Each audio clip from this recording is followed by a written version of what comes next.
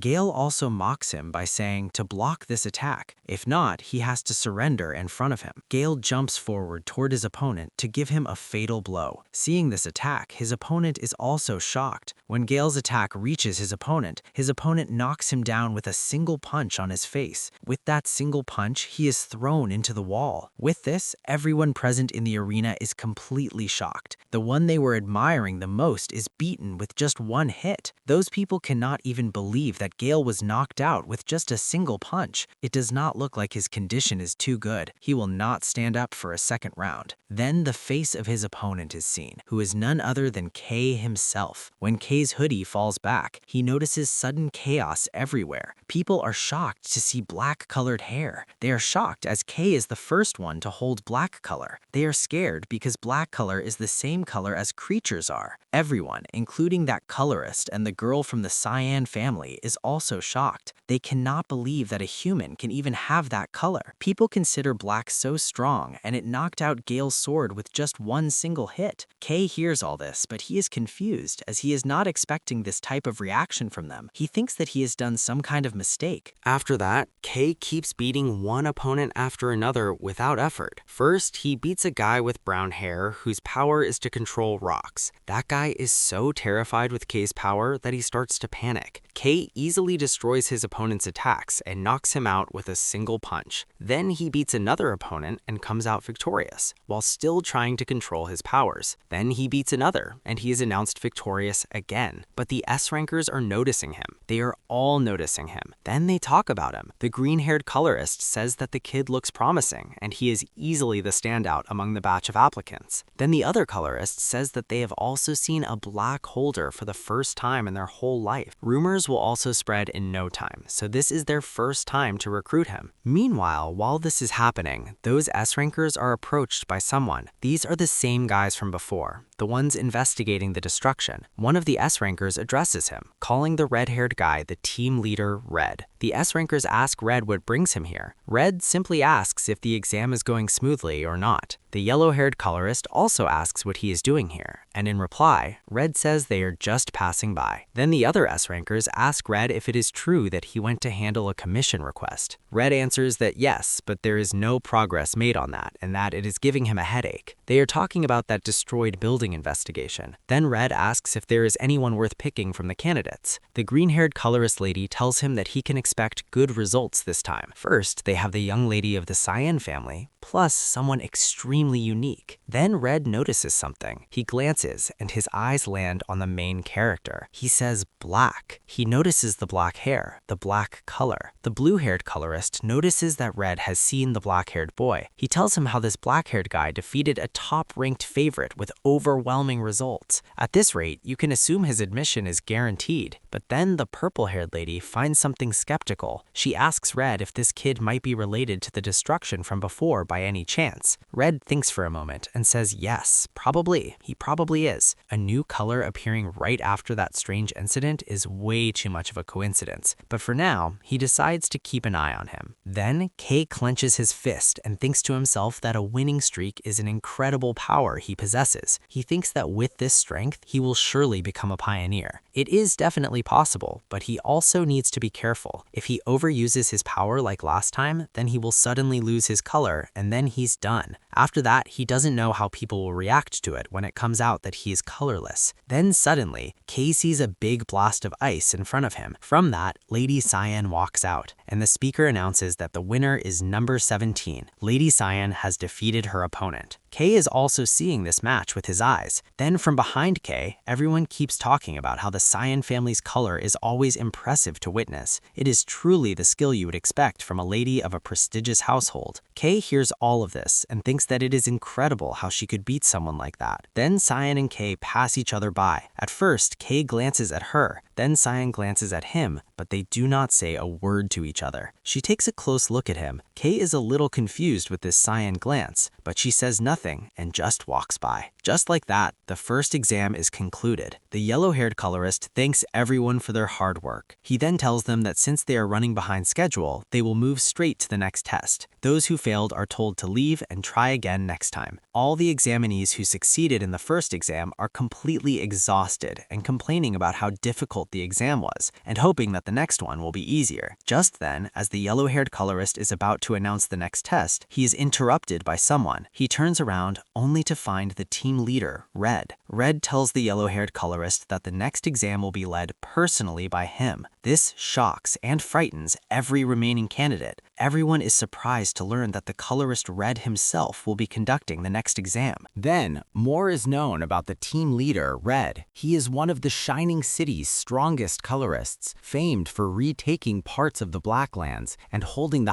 highest number of subjugation achievements. He is said to be so powerful that even some of his allies hesitate to work with him. The candidates begin to worry. There's a rumor that if Red is present, no one passes, and that they are all doomed. The yellow-haired colorist asks Red if he is sure about this, because if the captain finds out, he will get scolded as something about changing the exam on your own is wrong. Red thinks it will be fine. He says the captain gets mad at him all the time anyway. Red then announces to the candidates that the test is very simple. All they have to do is just endure. While saying this, he starts to activate his powers and gives an evil smile. When Red is activating his powers, every candidate can feel his immense heat. Then he encapsulates everyone in spheres like energy balls that are immensely hot. Red tells them that he recreated the environment of a certain region that he once experienced in the Blacklands, and that it will get really hot inside. He explains that the Blacklands are full of extreme environments, places where humans can barely survive. The Blacklands consist of many regions like volcano, black forest, and extreme cold areas. Compared to those, this is nothing more than a warm stove. He says it is simple. All they have to do is endure and they will pass. But if they cannot withstand even this, then they never had the qualifications to begin with. In that energy sphere, everyone starts screaming that it is hot. Some complain that this is not a warm stove at all. It is way hotter than that. People begin to wonder what kind of place the Blacklands really are. Some try to break the spheres they are trapped inside with their powers, but quickly realize that it is impossible. They do not have enough strength or power to break something like this. All they can do is hold on. Then, the yellow-haired colorist thinks to himself that Red was said to have been slacking off from training lately, or so he had heard, but his skills clearly have not dulled at all, and those rumors were exaggerated after all. Covering this many people with a barrier in an instant shows just how incredible his control over his powers is, as expected of someone who has reached the peak. Red is seen using his power, and he is not feeling a little bit of tiredness. Meanwhile, a loud burst echoes. One of the spheres shatters from inside, colored bright cyan. The sphere breaks apart, and out steps Lady Cyan with immense braking force. She has passed the test. She broke the sphere and cleared it. Team leader Red is also clearly impressed by this. He thinks to himself that the Cyan family's power should have been the natural counter to his power, yet she still broke through immediately. This girl might actually deserve to be called a real prodigy. Then his thoughts shift to the other kid, to Kay. Kay is still holding on somehow. The team leader, Red, wonders if holding on is all Kay is going to do. He thinks to himself that that is fine. He did not expect much from him to begin with. Meanwhile, Kay is panicking inside the sphere. He does not know what to do next. He has already used too much of his colors in the previous fights. If he had known this was going to happen, he would have paced himself. He would have conserved his powers instead of draining them so fast. Then he realizes that his colors are leaking out, and he starts panicking even more. If he shows that he is colorless in front of all these people, he does not know how they will treat him. If he is lucky, he might just end up as some kind of lab rat, but he cannot let that happen. He tells himself that he cannot just sit here. He needs to find a way. There has to be something. Maybe he can absorb something to replenish his powers. Maybe he can absorb the sphere. Come to think of it, the barrier itself is a color ability, so it should be possible to absorb the barrier itself. He does not know if it will work, but he thinks about it. He thinks about his absorption ability limits, as he does not know what his absorption ability can do. He touches the barrier and realizes how incredibly hot it is. Still, he tells himself there is no other way. The only way to find out is agrees to try. He presses his palms against the barrier and says to himself, direct absorption. The barrier reacts. Right where his hands touch, it begins to melt and converge, turning from red to black. But that is not all. Not just his barrier, but everyone else's barriers begin getting sucked into his palms as well. Kay does not just destroy his own barrier, he absorbs and destroys every other candidate's barrier too. With this, everyone is shocked as they do not know what is happening suddenly. He is also shocked by his own ability. Soon he absorbs everyone's barrier alone. Team leader Red is also seeing this. They are even more shocked to see this. They are so stunned that they cannot even understand what is happening, their eyes wide open. Team leader Red is impressed. He thinks to himself and says that it looks like they've got a real lunatic this time, as Kay stands there with a menacing and powerful aura. Meanwhile, everyone is staring at Kay in shock, but Kay himself is panicked. He does not want to do this. This was not supposed to happen. He was not supposed to stand out this much. He just wants to absorb his sphere only, not everyone's. Lady Cyan is also completely shocked after seeing this. She wonders if what she sees is truly real. Is she really seeing the color black, or is she mistaken? She reminds herself that she needs to prove the power she has honed for her family. This exam means a lot to her, but the emergence of a completely new color is unprecedented. If a person can actually possess black as their color, that thought alone fills her with unease. And yet, she cannot help but feel even more anxious than before. She was raised to always be the best in her family, never to fall behind anyone. She cannot afford to disappoint her family, especially her sister. But that guy, Kai, is strong. Strong enough that even if she went all out, she could not guarantee a victory. There's something about him that cannot be explained by strength alone, something mysterious. She questions herself about what he is, but then she stops herself from overthinking.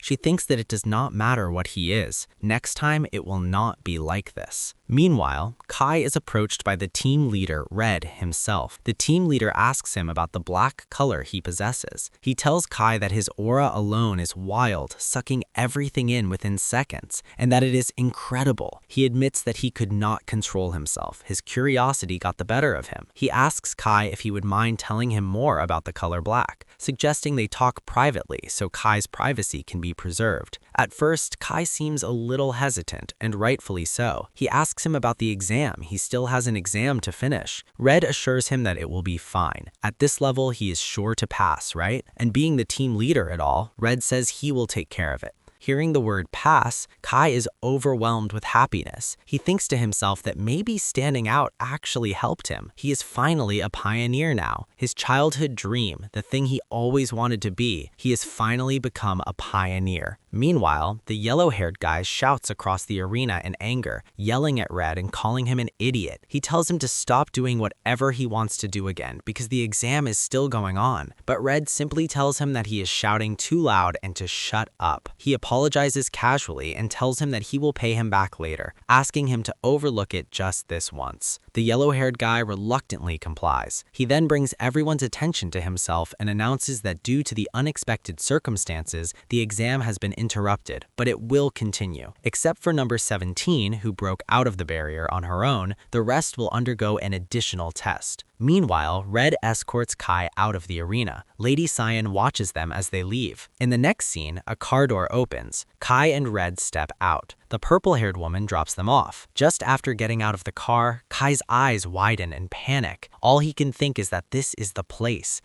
he fell into, the ink waste. This is where everything happened. Then Red walks closer and tells him that it is an ugly sight, is it not? Because an incident happened here not long ago. Two pioneers who originally had colors suddenly turned colorless. It was the first time seeing something like that had ever happened. According to witnesses, they all claimed to have seen a massive creature, and not long after that, Kai appeared, the first person with black. Quite a coincidence, Red says. Hearing this, Kai, completely dumbfounded and panicking, is unable to answer. Red continues, a power that absorbs other colors, a completely foreign ability. Kai thinks to himself that he is screwed. This guy has realized everything from the start. Kai wonders if he can run, but he immediately dismisses the thought as it is impossible because Red is a colorist. Even other colorists consider him a hero, one of the strongest of the strongest. But then Red suddenly relaxes and tells Kay to calm down. He says that he was just testing him and that there is no need to panic. Honestly, it would make things less fun. He explains that his job is to figure out what is happening around here, but he is far more interested in Kay's ability, whether it is the black color itself or the power he is using. He says he has never seen anything like it before. The powers of color usually seem simple, but they follow strict rules. Normally, colors cannot mix at all, yet Kay's ability ignores all those complicated relationships. Red continues that judging from what happened in the second exam, he can see that Kay cannot control his powers yet. He asks him if sucking everything around him was part of it, was it not? Kay, trembling and stuttering, cannot answer. Red continues that they need to run a test. Kay, baffled by the request, asks what he means. Red tells him that he needs to know how far Kay's abilities can go and how it feels and how they work. Red reaches out his hand and tells Kay to go on and try absorbing his colors. Kay, baffled by this and completely scared, tells him no, as this can be dangerous. What if something goes wrong? Hearing this, Red laughs. He tells him that it is far too early to be worrying about him, rookie. He says that he is infinitely more powerful than Kay. Quit talking and try it, Red says. But still, Kay looks a little hesitant. Red then thinks to himself that black symbolizes the Black Lands, a color representing an ominous force that devours everything. Leaving such a dangerous ability unchecked with no control device is unacceptable. Depending on how it is used, it could shake the foundation of the Shining City. And though people do not even know about it yet, those humanoid creatures still exist too, and if Kay ever faces them, in the worst case scenario, he might have to deal with him right by himself. Then Kay comes to his senses and tells Red that he understands. He reaches out his hand. They grab each other's hands and Kay says he is ready to give it a try. He also asks that if in case something goes wrong, it will not be his fault, right? Red tells him it is fine. Go ahead. Kay activates his powers. A surge of black energy erupts from him, black color pouring out violently, and he starts absorbing Red's power. His eyes widen as he starts screaming internally. Kay screams to himself that it is hot,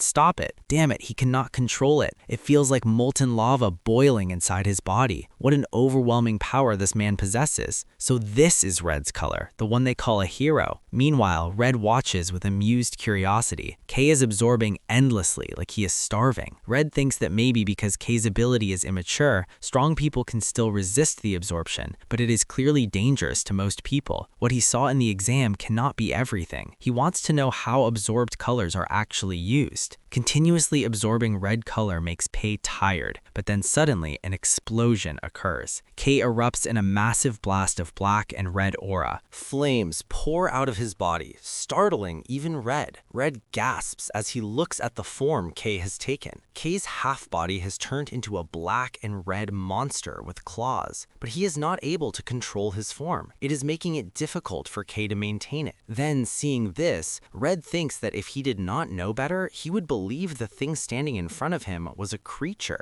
Now all of Red's doubts are confirmed. Kay was behind the incident. He realizes there is a lot he needs to learn from Kay, but first he needs to put out the fire in front of him before he goes on a rampage and causes further damage. He needs to subdue him. Red reaches out again with flames in his hand, but this time to subdue Kay. But then suddenly something happens to Kay upon which Red is also confused to see, and that voice appears in Kay's head again. The voice screams, "Intense color, bring more, need it." Overflowing with power, no reason to hold back in his mind. The voice keeps telling Kay that he wants it more and more, that it would be wasteful not to absorb it and to take everything. But Kay does not want it. He recognizes the voices, and Kay thinks that why this voice keeps popping in his mind. He screams at them to shut up and to stay still, to leave him alone. The voices keep pushing. You want it too, right? Then finally, Kay commands them to shut up and crushes that power into him. The voices also disappear. His transformed form collapses. all the energy dissipating in a violent burst around him. Red stares at him wide-eyed, baffled by what he has just witnessed. Kay suppressed it all by himself. While this, Kay thinks to himself how insane this all is. He thought he was going to die. Why did he go berserk so suddenly right in front of a colorist of all people? Red is speechless, standing quietly here. Kay realizes that he needs to take his ability far more seriously than before. Kay then tells Red that he was caught off guard because the power coming in was stronger than he expected. But that means it was a success, right? Red laughs and says this was actually really fun. If you want something, you have to take risks. That is good. That is enough for the test, Red says. Then he adds that he may have already realized it, that he's the one assigned to handle this incident that happened here, and since he has taken the request, he has to find the culprit. Red looks at Kay with a mischievous grin and intent eyes and says, standing right in front of me is someone who looks like a very strong suspect. Hearing this from the strongest colorist, panic washes over Kay's face. He realizes how deep of a mess he is in. Red then continues, more people are interested in this case than you think, and once rumors about his color and ability spread, it will be easy to point fingers at you. Even though this is the outskirts of the city, the damage alone will cost hundreds of millions. Can you cover that? Red asks. Then he says, forget the money. If the city leadership decides that your ability is too dangerous, they might banish you. Worst case, turn you into a lab rat. Hearing this, Kay panics even more. There is no escape. Technically, he is a victim too, but nobody cares. Red then says that maybe if Kay comes under him, he could do something about it. Before Red can finish his sentence, Kay snaps into the deepest bow he has ever taken and accepts the offer immediately. He says, I am in your care from now on. The words fly out of his mouth like a bullet. Red stops him and tells Kay to at least let him finish and hear everything he has to say, as he was not saying that he will fix everything just for him. Red then explains that he will have to grant him a few favors in return, and asks, can you handle that? Kay does not hesitate and thinks that he will do anything better than owing astronomical damages or becoming some lab experiment. If I can pay with my body, I will do anything. Kay replies, yes. Kay answers quickly, I will do anything you need, for which Red laughs, and clearly he is entertained. He says, oh, you say anything. The scene changes to the Blacklands. A small black creature wriggles its way to the edge of a cliff. It has a convulsion, but suddenly it is startled by a loud sound. Moments later, it is nearly run over by a massive vehicle speeding past. Inside the vehicle where Kay is, he stares with wide eyes out the window at the vast Blacklands. He thinks to himself that this is the first time he has come so far, and it is his first time in the Blacklands as a pioneer. His thoughts are interrupted by an annoying, harsh voice calling him black-haired boy. The voice complains that Kay is distracting him and tells him to shut up. Kay turns around and sees that it is none other than the green-haired boy, Gale. Beside him sits the cyan-haired woman, El Cyan, daughter of the Cyan House. Kay drifts back into his thoughts. This is exactly what he wanted from the start, he thinks, to work as a pioneer immediately. But being on the same team as Gale and El Cyan, is this really right? As both of them seem abnormal to him. A flashback appears where Kay recalls speaking with Red. Red wants to join him on this exploration.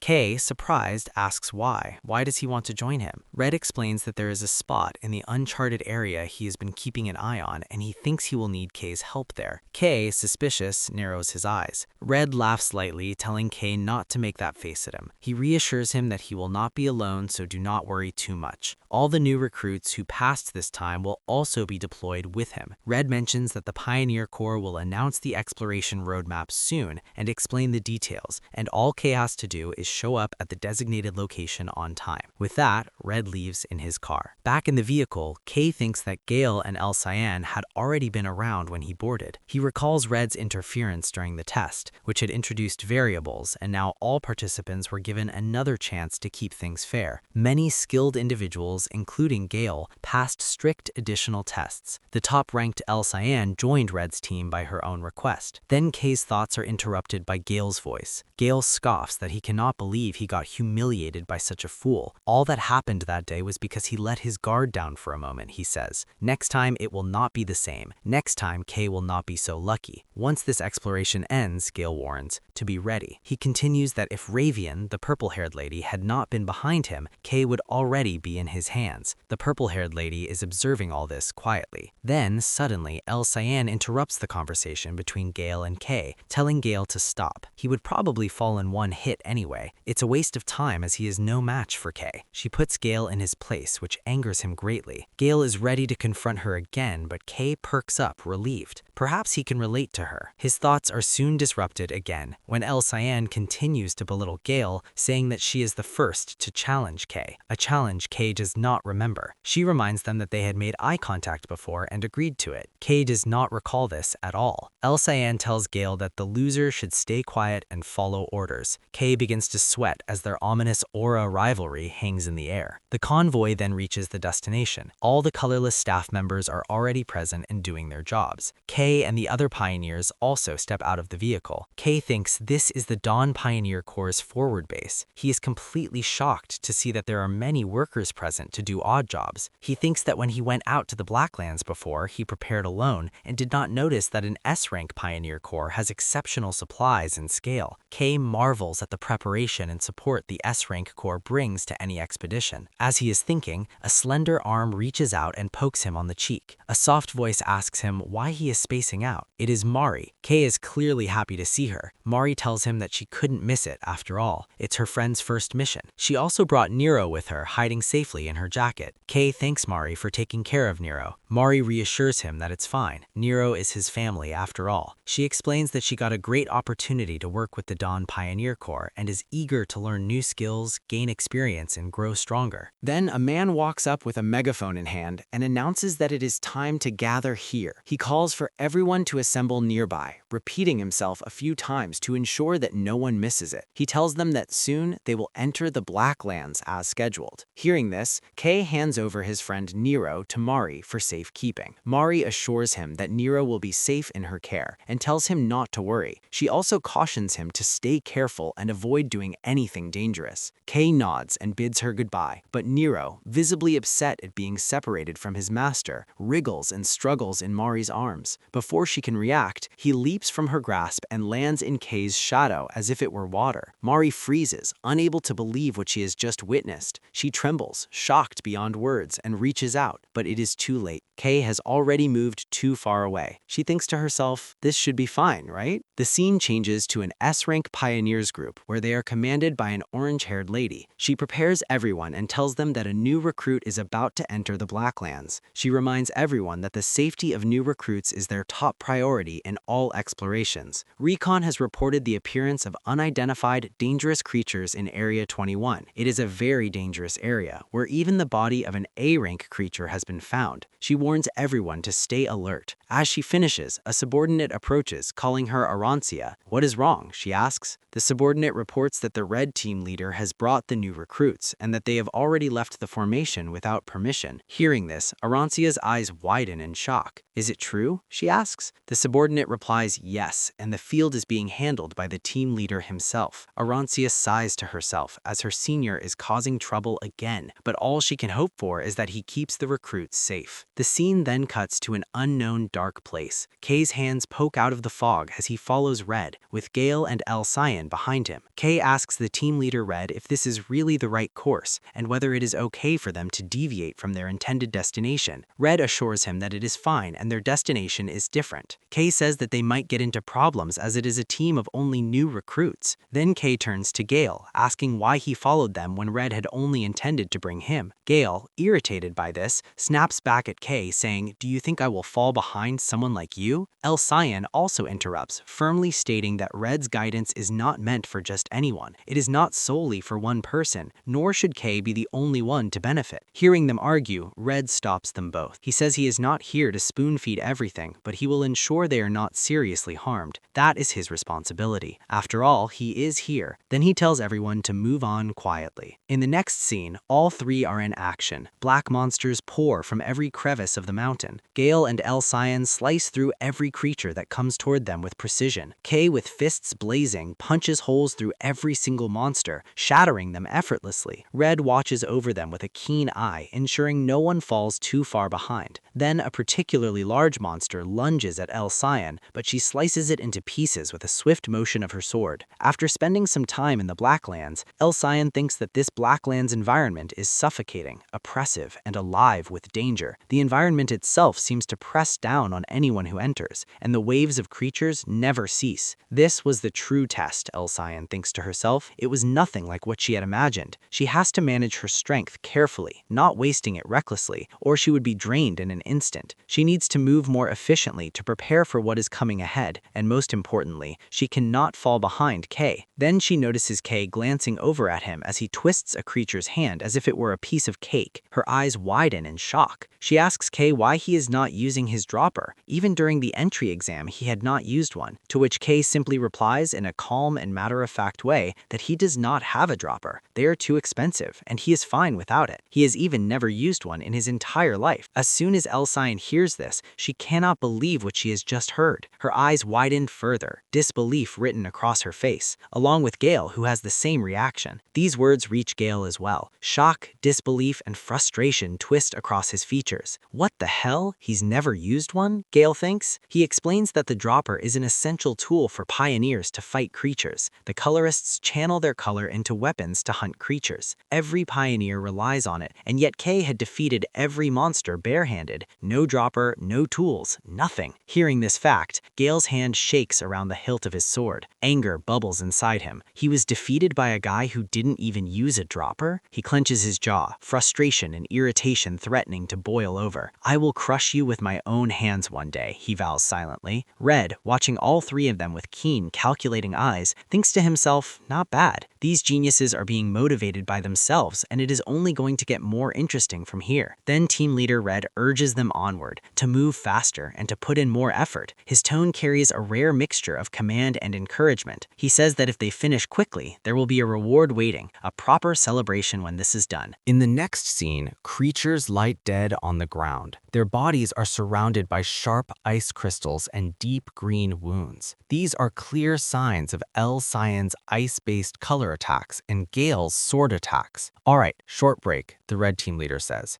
We have not even started yet, so do not relax too much, he adds. He orders the team to take a 10-minute break and then regroup. After that, they will move out immediately. During the break, Gale thinks to himself that he has used too much of his color. He takes out a small vial filled with green liquid. Kay notices the vial and recognizes it right away. That is a personal ink, Kay thinks. While Gale drinks the ink, Kay explains that it is a specially refined alchemical ink. It is an essential supply for pioneers that restores color and vitality. Because it is crafted to match the user's unique color perfectly, Kay has heard that it is very expensive. Kay is shocked to see Gale and Elsion drink the liquid like that. He feels a bit jealous but brushes it off. It is not like he really needs it anyway. Kay quietly walks away from the group. This draws Elsion's attention. She notices and asks Kay what he's trying to do. Kay approaches the dead creatures' bodies. He places his hand on them and absorbs them completely in the blink of an eye. Their remains vanish. Kay is fully restored and gains his color back completely. Elsion is worried and asks if he is okay. Kay replies calmly that he is. He explains that he has done this many times before. Elsion questions how he can absorb creatures without any difficulty. Gale watches this too and is completely shocked. He says it is unbelievable that Kay can do something like that without even flinching. Then the team leader comes back and tells them the break is over. He also says they have arrived at their destination. In the next scene, they see a massive dome of swirling black energy. It is like a curtain made of darkness covering something beneath it. Kay recognizes it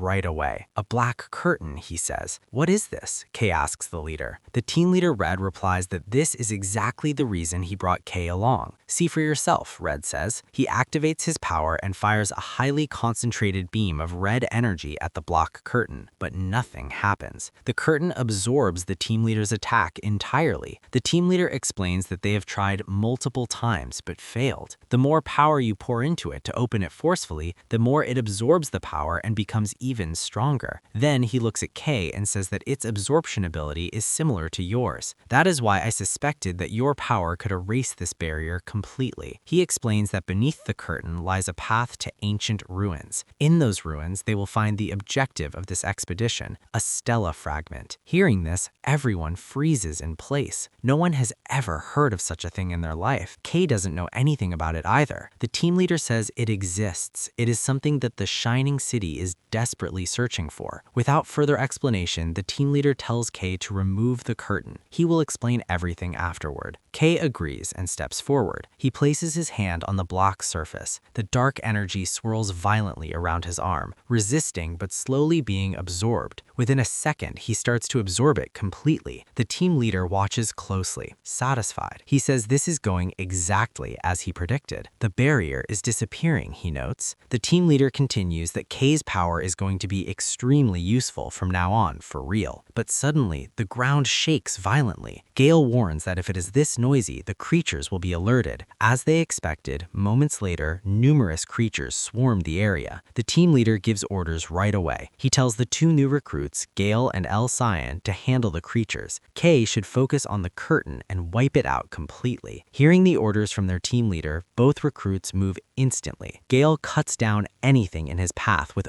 overwhelming force. El Cyan advances calmly, her expression cold. She launches razor-sharp ice crystals that obliterate every creature that approaches her. The team leader watches them closely and is impressed. He thinks he will be prepared to intervene if things get rough, but he quickly realizes he doesn't need to. He is attacked by multiple creatures himself, but he destroys them effortlessly, barely moving. Then he concludes that both recruits are more than capable of handling the situation on their own. He thought he had to babysit them, but at this level, he can work with them. The team leader is really impressed that they can take care of things on their own. Meanwhile, Kay feels something strange. He feels like the curtain has the same power as him. Is it because it has the same black color? The curtain feels alive to him, as if it is resisting him. If he loses focus, even for a moment, the curtain could steal his power. But in a contest of strength, Kay is stronger. He continues absorbing it. Soon, the entire black curtain vanishes. It reveals a massive sinkhole beneath it, so deep that no one can see the bottom. Kay informs the leader that the curtain is gone. Hearing this, the team leader praises him and says he told you that my instincts were never wrong. He then orders the other two recruits to gather up. They do not need to kill every remaining creature. But suddenly, the team leader's eyes widen. In an instant, he dashes forward. He grabs Gale and El Cyan and throws them away from their positions. A massive surge of energy slams into the ground where they had been standing. With this single attack, everything there is completely annihilated. Gale and El Cyan stare in shock at the devastation, but they are safe from the attack due to the team leader's intervention. The entire floor has been carved apart by a single strike. The team leader realizes the truth. No wonder everything had gone so smoothly. He had already received reports of a dangerous entity nearby, but he did not expect this person to show up. The enemy reveals himself. He is a man dressed in black, carrying multiple weapons on his back. He drags a giant cleaver along the ground. His body is partially corrupted, half human and half creature. The weapons he carries clearly belong to fallen colorists, proof that he has killed many before. His predator-like eyes lock onto the team. The team leader issues orders immediately. Go into the ruins right now. He hands the lamp to Kay, telling them to find the stela fragment by themselves. They need to work together and trust their abilities. Kay is not convinced. He tries to argue with the team leader, questioning how they are supposed to manage on their own, but the team leader does not hesitate. He physically pushes Kay into the sinkhole and tells him to stop whining. The others jump in their will before him. All three go into the sinkhole. Now only the half-human, half-creature is left with the team leader on the surface. They will face each other. Meanwhile, in the sinkhole, Kay lands hard in the darkness below, hitting his head. It is pitch black. He pulls out the lamp the team leader gave him. As the light of the lamp spreads, Kay freezes. He sees something shocking in front of him. He sees massive, ancient ruin structures unlike anything he's ever seen before. Incredible, Kay thinks to himself as he looks around the ruins. He cannot believe a place like this exists underground. The darkness stretches endlessly in every direction, swallowing the remains of massive structures that seem far older than anything he has ever seen. Stop whining and head toward the glowing spot over there, someone snaps. Kay looks to his right and sees that the others are also safe. Thank goodness, he says. He thought he got separated alone.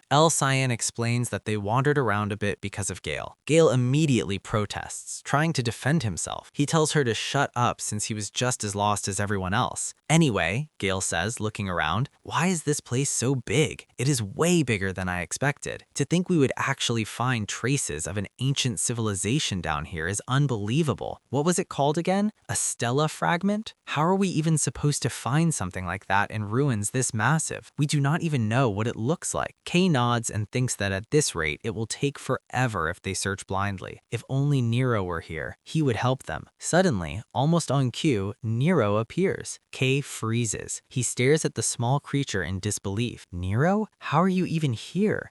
Cyan notices Nero and is shocked for a moment too. For a moment, Kay fumbles for an excuse, but then he realizes there's no point hiding it anymore since they've seen it. He looks at the others, sees their confusion, and sighs inwardly. He cannot hide Nero forever. If he is going to work as a pioneer, they will find out eventually. He straightens up. Maybe this is a good chance. If he shows them that Nero is useful, then maybe they will accept him. Kay asks them to come closer. Listen, he says, there is something I need to explain. He has a way to find the stela fragment easily. He tells them about Nero, about how he's been taking care of the creature and his past, and how Nero has always been with him. He explains everything to them. Gale interrupts, pointing at the creature. So that is the thing you've been hiding and taking care of? And you're saying this little guy can lead us to resources and the stela fragment? Yes, Kay replies calmly. That is exactly what I'm saying. I am sure that it will find it in no time. But Gale scoffs, clearly unconvinced. Do not talk nonsense. If a rare creature like that existed, no way I wouldn't know about it. Kay tries to convince him that it's real. Meanwhile,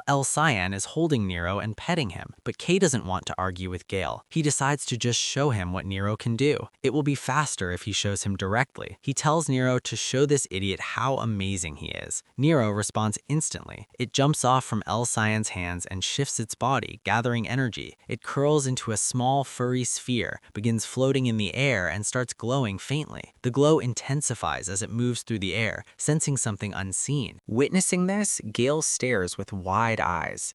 Cyan cannot take her eyes off Nero. She thinks how strangely cute the creature is and wishes she could hold it more. Without hesitation, Nero moves forward. The others follow it. Gale still cannot believe what he's seeing. A creature like this who follows people and has special ability. This is something he has never even heard of. Where did Kay even find something like this? Then Nero signals to Kay something. He tells everyone that Nero says the stela fragment is right here and it can feel it. Suddenly, Nero feels something in the environment and reacts to it. It adjusts its direction and drifts deeper into the ruins. Kay runs behind Nero blindly, thinking it has found something, but then Kay stops after seeing something. From behind, Gale says they have already gone far. How much farther do we have to go? Gale asks as Nero leads them toward a darker structure ahead. After seeing that structure, Gale replies without looking at Kay that if he is scared, he can fall back. Kay replies that who said I'm scared? Then let's go. All three step inside. The structure is enormous with strange markings carved into the walls. Even Cyan admits that this place is way more spacious than she expected. Kay wonders what this place was once used for. Then he notices Nero suddenly changing its direction. It must have found something. Before anyone can react, the ground shakes. A massive robotic foot slams down in front of them. Kay is completely confused. Gale grips his sword instantly, ready to fight. Oh yeah, he mutters, eyes locked forward. He definitely found something. Then, a towering figure steps out of the darkness. It is not a creature, but a machine. The giant construct scans them one by one, emitting a low mechanical hum. Symbols flash across its surface as it speaks in a distorted voice. After scanning Cyan, it gives her a number. Hashtag 81CFF4. No one understands what it is doing. The machine scans again, this time Gale. It gives him him 7GANY7C. K's eyes narrow and he understands what it is doing. It is doing a hex code scan. It is checking their colors. The robot turns to him and scans once more. After scanning K, it gives him 00000, which is not a good sign according to the robot. Then it speaks again. Detected the color of Black Witch. Threat identified. Initiating elimination. In an instant, it attacks K. The robot's fist slams into K, launching him backward. The others cry out in shock, but K twists in mid-air, absorbing the impact and skidding across the ground instead of crashing. He rises slowly, brushing himself off. A thin scratch runs across his skin.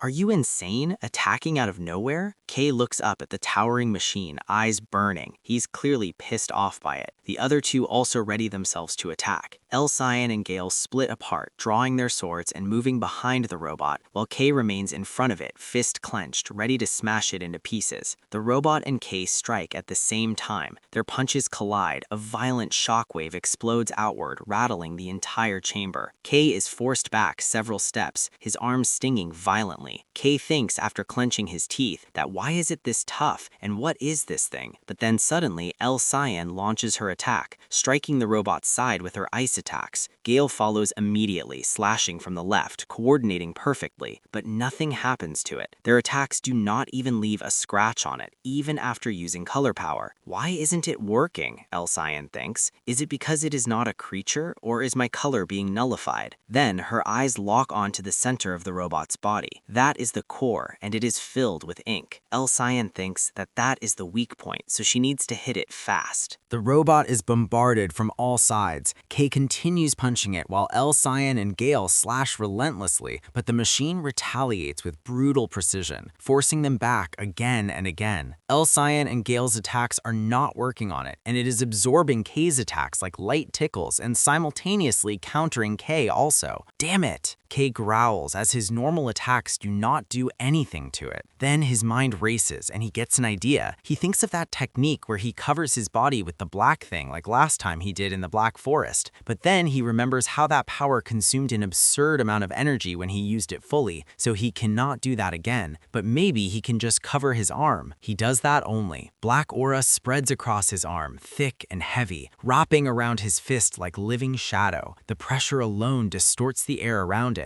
After that, he mutters, "All right, that should be enough," and is ready to give his final blow. K pulls his arm back, then punches. With this blow, he tears straight through the robot's body. Metal shatters, its chest collapses inward, exploding into fragments as the black energy devours the structure from within. The robot staggers, its lights flicker, then go dark. The machine collapses, completely deactivated. All three stand there, breathing heavily, relaxed. "That was more annoying than I expected," K mutters. Then his gaze falls to the core lying among the wreckage. He says by picking it up that, "Is this really the core? It looks different from the ones I have seen before." He keeps that core for Mari, hoping she will like it. Before he can do anything, L-Cyan speaks up sharply. "Wait," she says, staring at him. "What was that power just now? I thought your ability is only to absorb things." She tells K to explain about it properly. As if they fight again, she needs to know. Gale also nods and adds, "If you could do that, why didn't you use it earlier? You wasted so much of my color." K sighs and says, "You two are really demanding. That technique drains me fast, way too fast, so I cannot use it casually." Before either of them can respond, a door opens behind them with a low mechanical sound. They turn toward it cautiously. The door just opened on its own. Nero suddenly appears, floating near the doorway. K asks Nero what is wrong. Nero is signaling that something is beyond it. From that door, black fumes are coming, and inside it is completely pitch black. K goes near to that darkness, saying, "I cannot see anything. Is it safe?" It feels like the same curtain barrier from before, he wonders. Against his better judgment, K reaches out and touches the ominous black surface beyond the door. The moment he does, the space distorts. The darkness starts to come out from that door. They start to get sucked into that door. "What the? Why did you touch that thing?" Gale shouts. A powerful force drags them completely into it. All three are pulled in. Inside there, the world twists. Darkness darkness consumes everything. They crash onto a cold surface, scattered and disoriented. It is so dark that they cannot even see their own hands. Gale tries to summon his power, but nothing happens. They all realize it at the same time. Their color is gone. Everyone starts to panic. Back in the Shining City, inside an important government facility known as the Eastern Government Office, an angry man slams a stock of documents onto his desk. "That kid," he growls. "Have you located him? Where did he go?" The man standing across from him trembles. "He is on an exploration mission with Red," the subordinate answers. "He also asked me to tell you not to meddle." The angry man clenches his fist. "Black," his voice lowers. "How could he bring something that dangerous into the field? What is Red thinking?" He paces the room. "He may be a hero, but this crosses the line. Do you have any idea what we had to suppress? There was an incident in the city. A creature appeared. We barely managed to minimize the chaos for the civilians," he continues. "The council is asking questions about the Black Wave. They are asking whether it has begun or not." He turns and stares at a figure sitting nearby. A woman holds a cup in her hand. "What am I supposed to do?" the man snaps. "What am I supposed to explain to them? If I take all the blame, nothing changes, nothing gets resolved. What excuse am I supposed to make?" The room feels heavy under his rage. Then a calm voice speaks. "It looks like the chief is angry again today." "Calm down," the woman says. "At this rate, you will end up in the hospital again." The woman has hair split into two colors, bright pink and bright yellow. Her name is Camellia. She is the leader of the Dawn Pioneer Corps. "I understand your concern," Camellia says, "but you are getting ahead of yourself. Do you really think Red would act without thinking? He is not an ordinary colorist. Not only is he powerful, he is reliable, and there is no one else suitable for missions like this." She continues, "Sometimes taking a high-risk individual into the field can lead to unexpected results." Her eyes narrow. "And that might be what we need right now." Camellia takes a slow sip from her drink as she continues to speak to the man. "What is most important right now," she says, "is not panic, but trust. You need to trust him." She pauses and frowns. This tastes awful. With disappointment, she reaches for the sugar jar and puts a spoonful of sugar cubes into the cup. She says she does not understand how anyone can drink something like this. The man exhales. "I know," he replies. "If Red is there, the worst-case scenario will not happen. I understand that." His voice hardens. "But that does not mean I am not concerned." He raises his voice and tells Camellia to focus on the conversation. She says he does not have to yell. She is not deaf. Camellia then speaks about the chief's concerns. "You know why the chief is so wary of Black. It is because of the Black Witch. Black is dangerous," she continues. "That Black means death, and more than that, the first Black Wave was caused by the Black Witch. That wave caused by the witch made humanity nearly end back then. Civilizations collapsed, cities vanished, creatures started to appear from everywhere. The world was swallowed by dark mist and became what we now call the Blacklands. The wave will come again.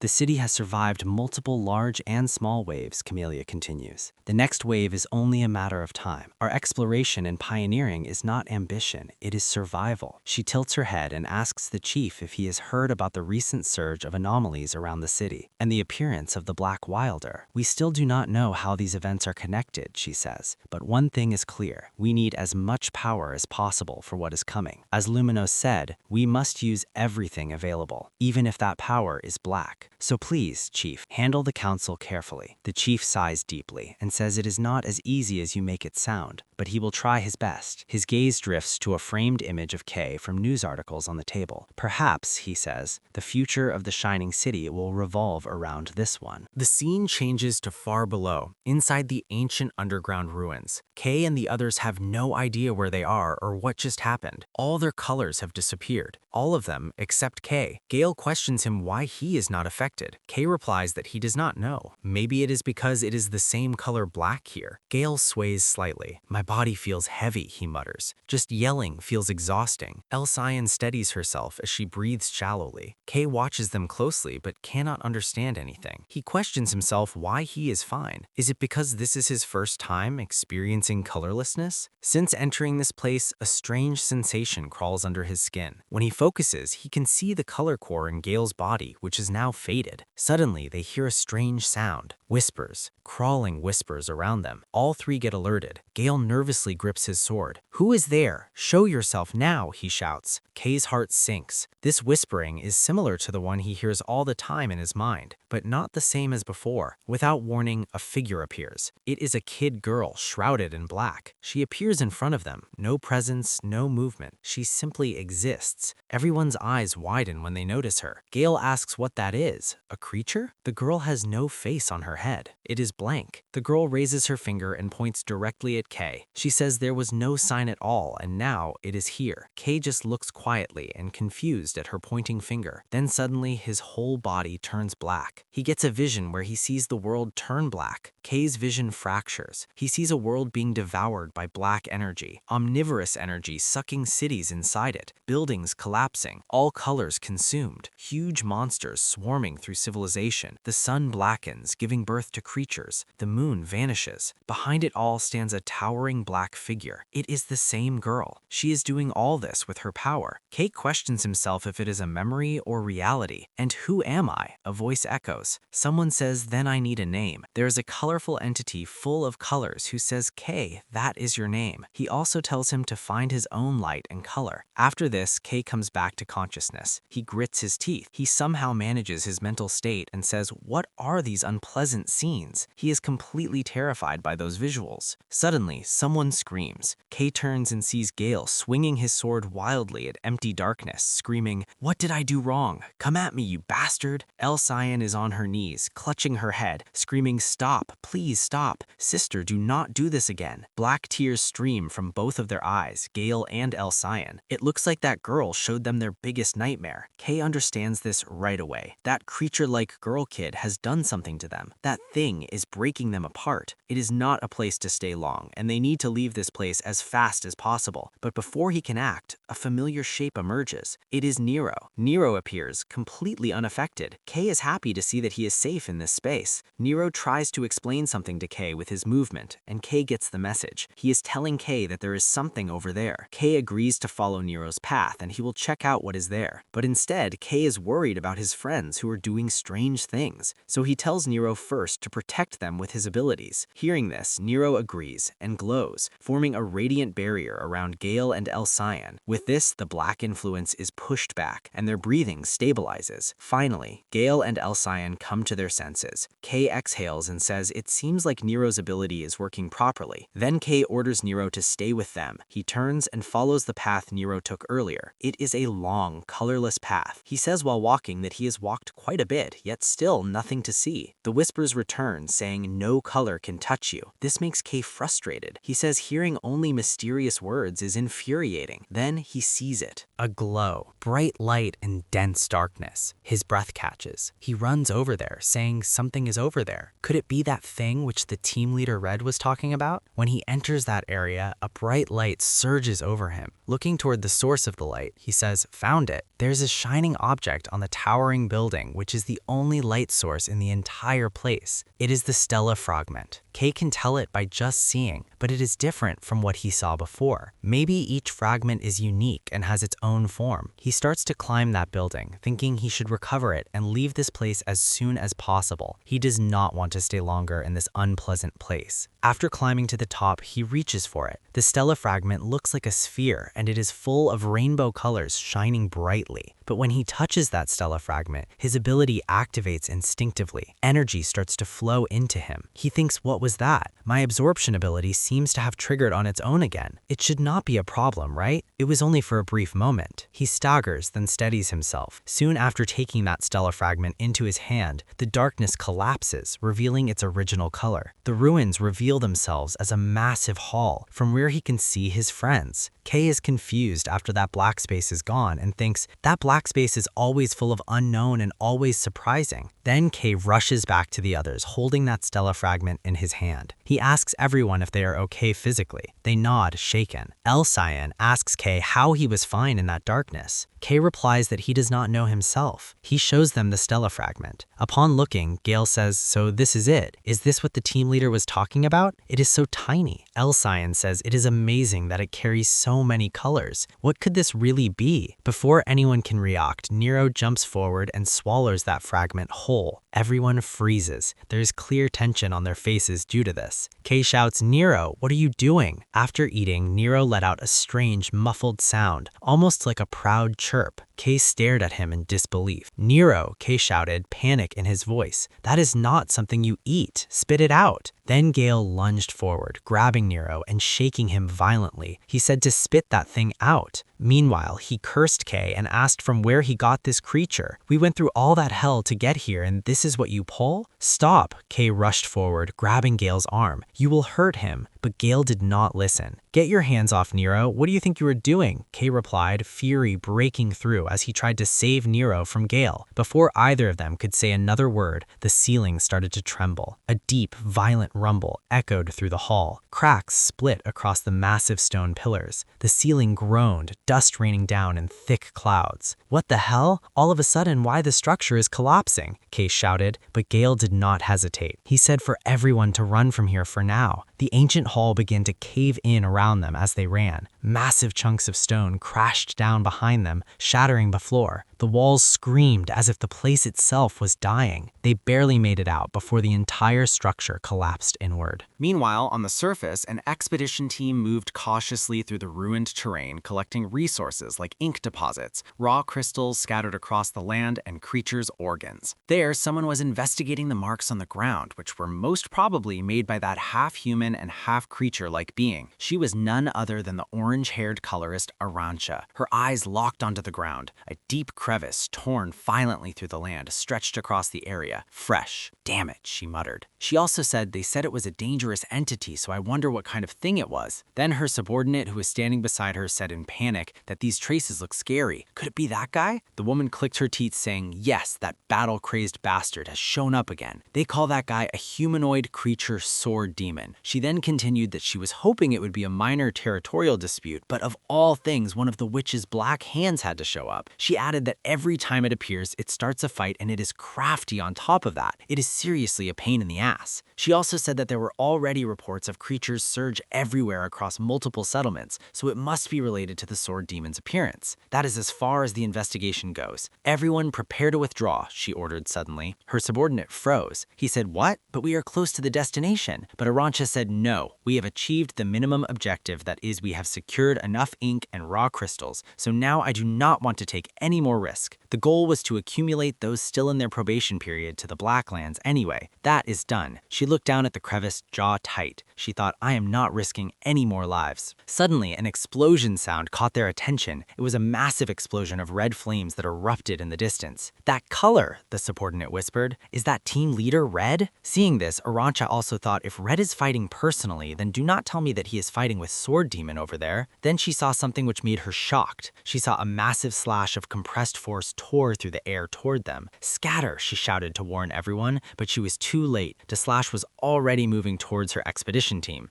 Seeing this, she leapt forward, swinging her hammer in midair towards her expedition team to save them. Then she smashed the incoming wave apart with her hammer and saved her team at the right moment. "Expedition is over," she commanded, and she said to return to the outpost. "I will lead them back," her subordinate said quickly. Arantxa said, "Then I will rendezvous with Team Leader Red." Her subordinate also told her to be careful, Team Leader Arantxa. Without saying anything, she launched herself toward the battlefield, and this launch was so powerful that it broke the floor into pieces. Meanwhile, in the battle zone, the land was being torn apart from Team Leader Red and the Sword Demon's clashes. Their strikes pulverized the ground beneath them. Every collision sent shockwaves through the terrain. The atmosphere was filled with their slash attacks. Then the Sword Demon grabbed his spear from his back. Then he threw that spear towards Red in full force, breaking the sound barrier. The spear slammed into Red, forcing him to block this attack with his sword, and he deflected it in midair, sparks screaming everywhere as steel met steel. The Sword Demon followed instantly, using Red's distraction as opportunity, leaping in with a killing strike. But Red